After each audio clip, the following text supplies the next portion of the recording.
Ela disse, acho que devíamos ser apenas amigos. Meu ex precisa mais de mim. Enfiei no bolso a chave do carro que eu ia entregar para ela e sorri, espero que você seja feliz. Alguns meses depois, tarde da noite, ela apareceu na porta da minha casa, com um monte de gente atrás dela. 3 anos juntos, e ela terminou comigo no estacionamento, dizendo que o ex dela precisava de ajuda. Eu só pensei, que sorte a minha de escapar antes de precisar também. Por um segundo, achei que tinha ouvido errado. Estávamos parados no estacionamento atrás do apartamento dela, o mesmo lugar onde eu tinha planejado entregar a chave do carro que passei semanas economizando para comprar. Em vez disso, coloquei a chave de volta no bolso, olhei bem nos olhos dela e disse calmamente: tudo bem. Espero que você seja feliz. Sem gritar, sem implorar, sem perguntar por quê, porque eu já sabia a resposta. Ela pareceu aliviada, como se tivesse acabado de largar algo pesado, sem perceber que o que ela deixou cair foi o último resquício de respeito que eu ainda tinha por ela.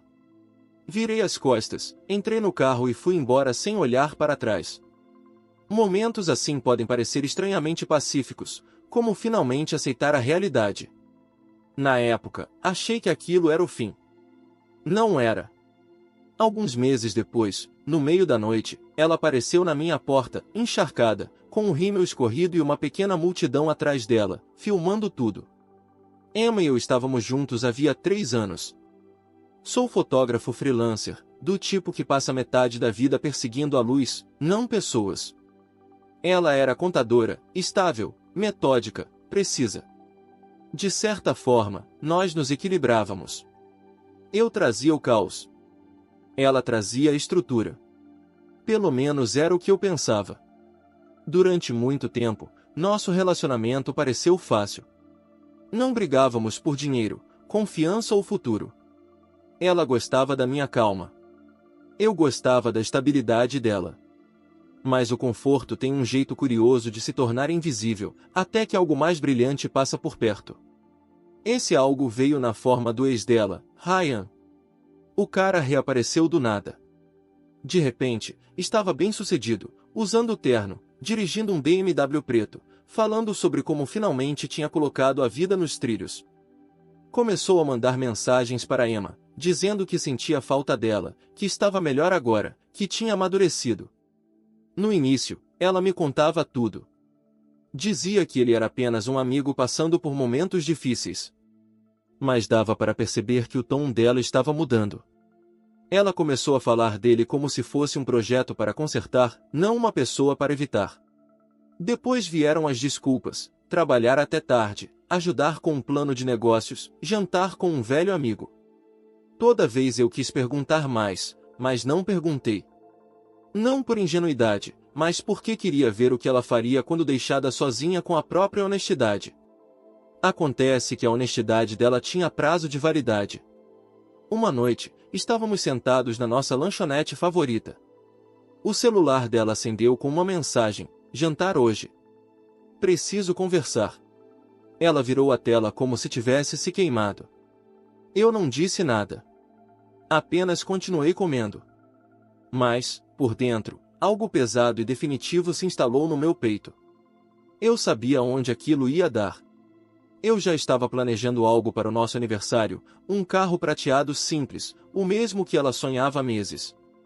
Ela tinha comentado de passagem uma vez, talvez um dia, quando as coisas estiverem mais estáveis. Eu queria surpreendê-la. Não para impressionar, mas porque achava que isso facilitaria a vida dela. Engraçado como dá para planejar um futuro com alguém que já está com um pé fora da porta. Na noite seguinte, ela me ligou, disse que precisava conversar. A voz dela estava suave, quase ensaiada. Não chorou, não demonstrou culpa. Apenas disse a frase que começou tudo isso. As palavras dela confirmaram o que eu já suspeitava. Ela estava indo embora, não por necessidade, mas por curiosidade. Lembro-me de sentir uma clareza estranha, nem dor, nem raiva, apenas confirmação. Tudo o que eu havia suspeitado em silêncio era verdade. Ela não estava indo embora porque precisava. Estava indo porque queria ver se a grama do outro lado era mais verde. Então eu sorri, Coloquei a chave do carro de volta no bolso e disse: tudo bem. Espero que você seja feliz. Depois, fui embora. E, pela primeira vez em meses, não senti que estava perdendo nada. Nas semanas seguintes, fiquei esperando a tristeza chegar, mas ela nunca veio. Trabalhei. Editei fotos. Dormi melhor do que em anos. Às vezes, a paz vem simplesmente de soltar o que já devia ter ido. As pessoas acham que o coração partido é chorar no escuro. Mas, às vezes, é só um cara parado num estacionamento vazio, percebendo em silêncio que ele nunca foi o problema. Depois daquela noite, eu não desmoronei. Sem mensagens bêbadas, sem colapsos noturnos, sem dirigir até o apartamento dela. Eu simplesmente segui em frente. Mergulhei no trabalho. Comecei a aceitar mais projetos de viagem, paisagens, festivais locais, retratos de pessoas que ainda pareciam vivas. Minhas fotos começaram a ganhar destaque. Uma galeria em Portland me convidou para uma pequena exposição chamada Stillness.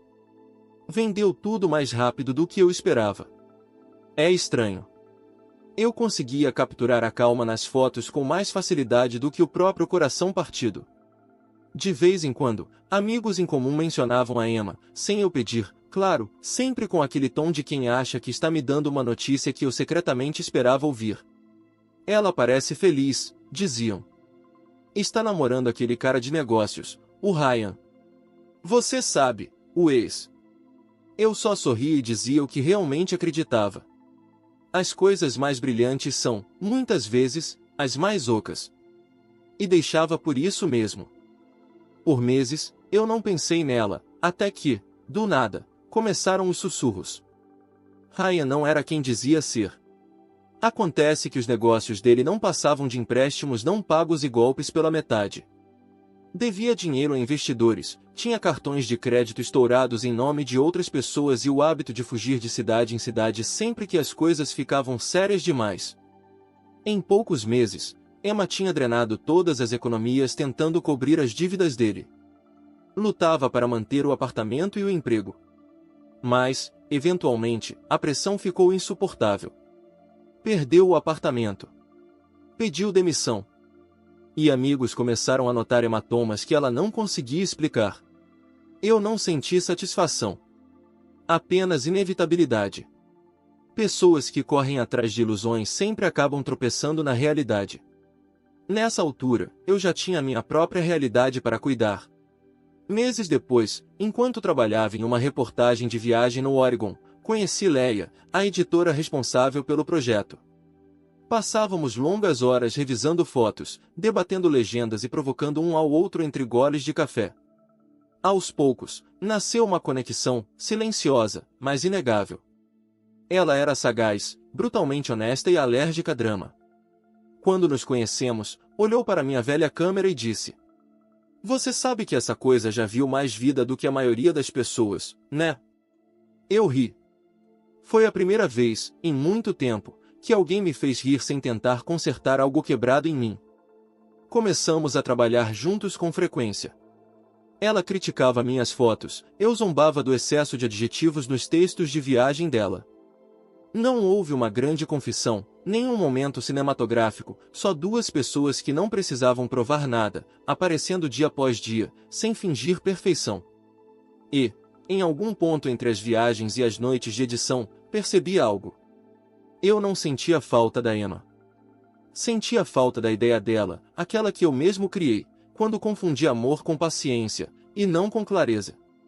Então, certa noite, meu celular vibrou. Um número que eu não via há meses. Eu sei que errei. O Ryan se foi. Ele mentiu sobre tudo. Perdi tudo. Mas sei que você ainda se importa. Por favor, podemos conversar? Você ainda me ama, não é? Fiquei olhando para a mensagem por um minuto. Sem raiva, sem nostalgia. Apenas cansado. Então digitei: "Eu te amava, mas a pessoa que eu amava não existe mais." Enviei, bloqueei o número e deixei o celular de lado. Sem arrependimentos. Porque, às vezes, o fechamento não é uma conversa. É simplesmente perceber que você não deve explicações a ninguém por ter escolhido se afastar do caos. Aconteceu cerca de 3 meses depois. Numa noite tranquila.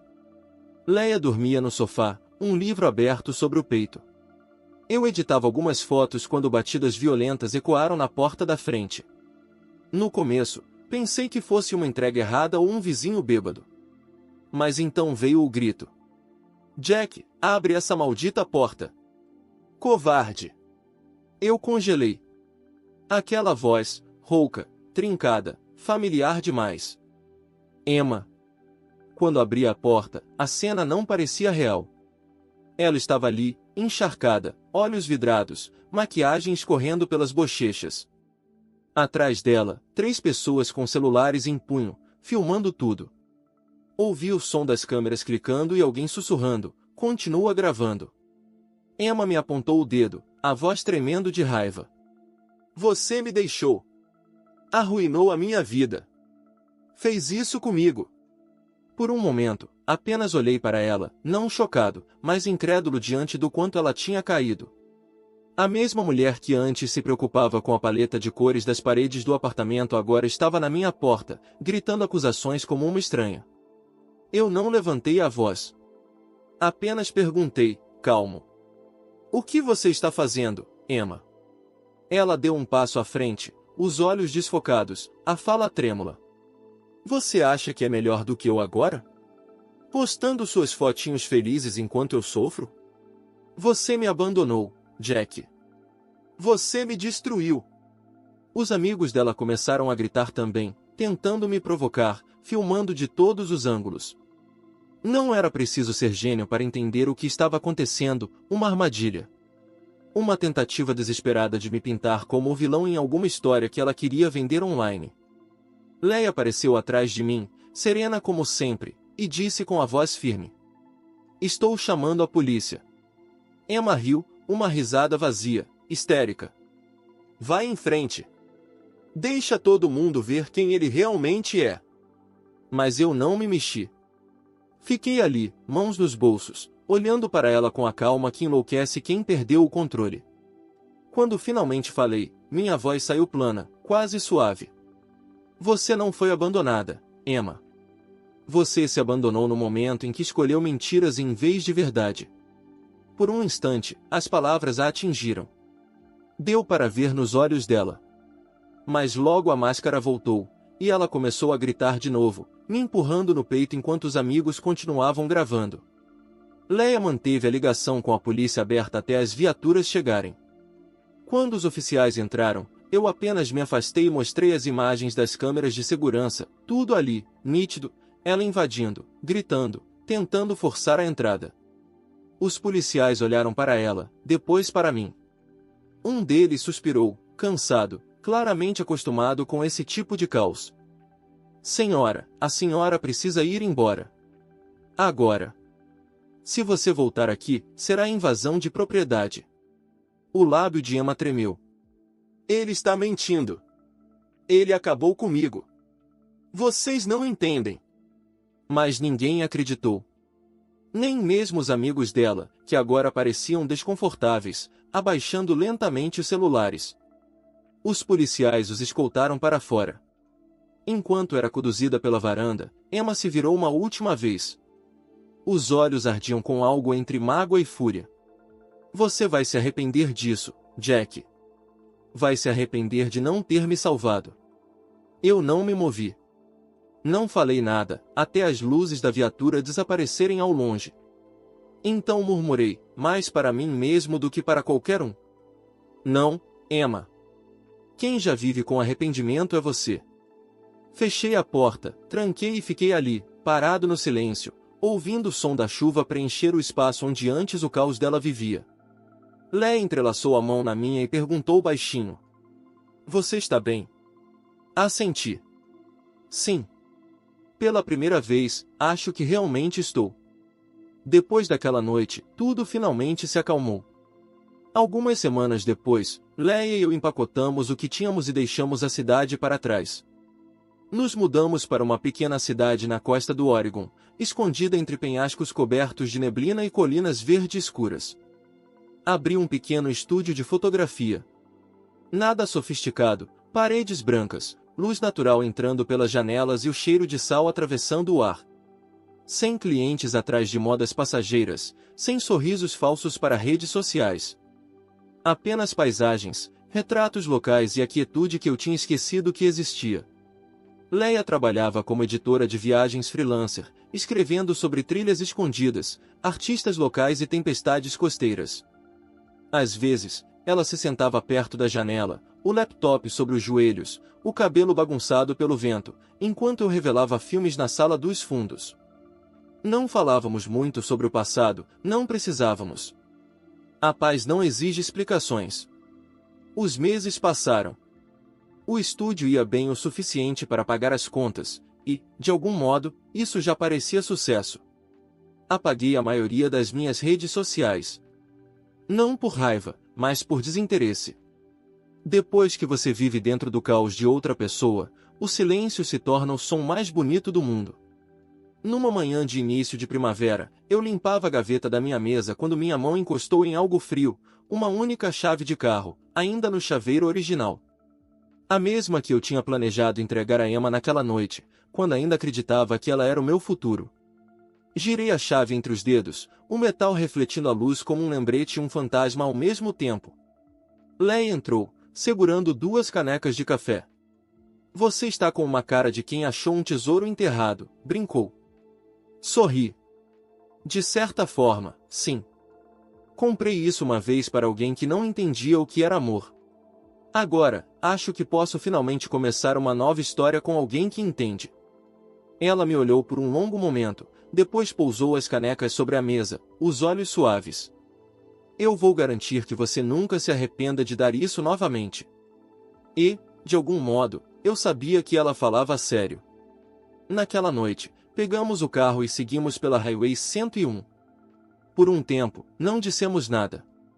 O rádio tocava baixinho, o som das ondas batendo contra as rochas lá embaixo. Em certo momento, Leia olhou para mim e perguntou: Você ainda pensa nela? Pensei. Na voz da Emma, no caos dela, na versão de mim que tentava consertar o que nunca me pertenceu. Depois balancei a cabeça. Na verdade, não. Penso em quem eu era quando amava, e em o quanto mudei desde então. Leia sorriu, entrelaçou os dedos nos meus. A estrada se curvou, e pela primeira vez em muito tempo, o futuro pareceu claro. Emma desapareceu depois do incidente. Com o tempo, as notícias circularam, dívidas não pagas, problemas mentais, outro relacionamento desfeito. As redes sociais dela sumiram da noite para o dia.